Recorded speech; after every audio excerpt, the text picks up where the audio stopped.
तो प्यारे बच्चों, आज की मैं क्लास की फिजिक्स की क्लास में आप लोगों का स्वागत है। और हम मैकेनिक्स के ऊपर डिस्कस कर रहे थे और एक टेक्निकल क्वेश्चन हम करेंगे। ओके, और क्वेश्चन का सॉल्यूशन कैसे होता है? जब हम क्वेश्चन को समझ जाते हैं। पढ़ने का सीधा फंडा है कि आप चीज़ों को समझो। जैसे आपको अनाराम से पूरी बाराखड़ी अगर याद है, सिर्फ याद है, और आपको कुछ लाइनें याद है, तो आप वो लाइनें ही बस कर पाओगे। लेकिन आपको शब्दों का जादू याद है, आपको उन अक्षरों को जमाते हुए आता है, तो आप पूरी किताब, पूरी कहानी लिख सकते हैं। जब किसी चीज़ को समझते हैं तो उसका ये फायदा होता है। तो चलो आज हम एक क्वेश्चन पर डिस्कस करेंगे। तो क्वेश्चन कुछ ऐसा है कि a stone dropped and another stone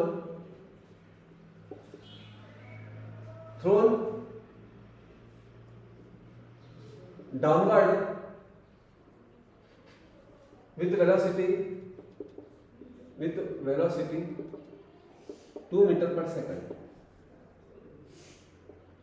After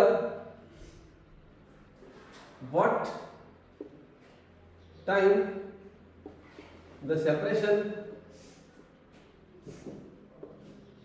between them would 16 meter. After what time the separation between them would be 16 meter. तो प्यारे बच्चों, क्वेश्चन को पहले आप तो बड़े केयरफुली स्टडी करो। क्वेश्चन में बता रहा है कि एक स्टोन को हमने छोड़ दिया और दूसरे स्टोन को हमने 2 मीटर पर सेकंड की स्पीड से डाउनवर्डली थ्रो कर दिया। तो नेचुरली जिसको छोड़ा है वो अपनी नेचुरल स्पीड से चलेगा, जो ग्रेविटी की वजह से उसको प्रोवाइड होगी। लेकिन जिसको हमने थ्रो किया है उसकी वेलोसिटी 2 है, मतलब ये उस पहले वाले स्टोन से तेज चलेगा। पहले तो ये कंसेप्ट हमारी समझ में आ गया, चूंकि हम फेंक रहे तो हमारे दिमाग में इमेजिनेशन बनेगी। दूसरा, यहाँ पर क्वेश्चन में ये क्लियर बता रहा है कि after some time the separation between them is 16 metre, मतलब कुछ समय के बाद उनके बीच में सेपरेशन का मतलब पहला स्टोन, सपोज करें पहला स्टोन यहाँ तक आ गया, दूसरा स्टोन यहीं पर रह गया, तो इनके बीच की जो गैप आप देख रहे हैं, ये गैप 16 मीटर है। Then what is the time? तो टाइम क्या होगा? तो सीधा सीधा आप क्वेश्चन को ध्यान से पढ़ते हैं तो ये बताता है कि दोनों के बीच के हाइट का डिफरेंस 16 मीटर है। ये सोचो, फार्मूला थिंक करो और क्वेश्चन सॉल्व कर लो। तो हमको पता है फार्मूला, जब किसी पर्टिकुलर हाइट से हम किसी स्टोन को नीचे गिराते हैं या छोड़ते हैं, तो हमारे पास न्यूटन की लॉ ऑफ मोशन का एक फार्मूला होता है, H = ut प्लस 1/2 gt²। आप नीट की प्रिपरेशन कर रहे हैं, आपको नीट के हिसाब से सोचना है, तो आपको कंसेप्ट एकदम क्लियर होना चाहिए।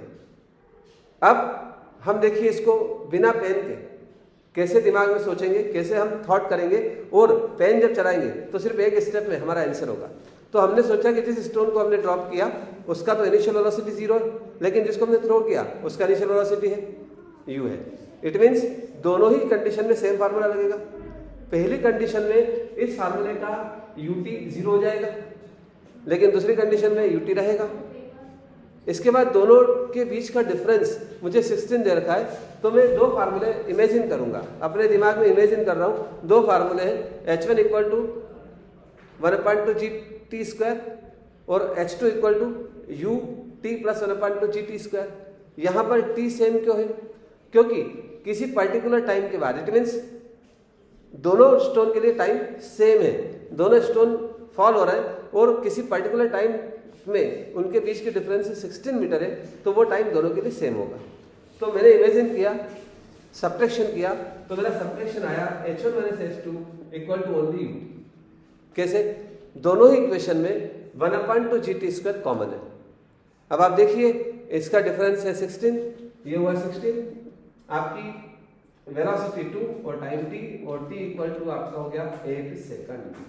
इट मीन्स ये क्वेश्चन सिर्फ और सिर्फ 10 सेकंड या 15 सेकंड में सॉल्व होने वाला क्वेश्चन है। नीट में क्वेश्चन बस इसी लेवल के आते हैं। तो प्यारे बच्चों, क्या करना है आपको क्वेश्चन को समझना है। जब आप क्वेश्चन को अंडरस्टूड हो जाओगे तो इसके जैसे आप बहुत सारे क्वेश्चन कर पाओगे। तो हम फिर मिलेंगे किसी नई टेक्निक के साथ, किसी नए आइडिया के साथ, और आप विश्वास रखिए और यकीन मानिए अगर आप नीट की तैयारी प्रॉपर वे में कर रहे हैं तो सिलेक्शन श्योर है। तो अपने अंदर जीत का जुनून जगाइए और निश्चित रूप से जीतिए, आपका कॉन्फिडेंस आपको जिता देगा। तो हम फिर मिलते हैं किसी अच्छे क्वेश्चन के साथ।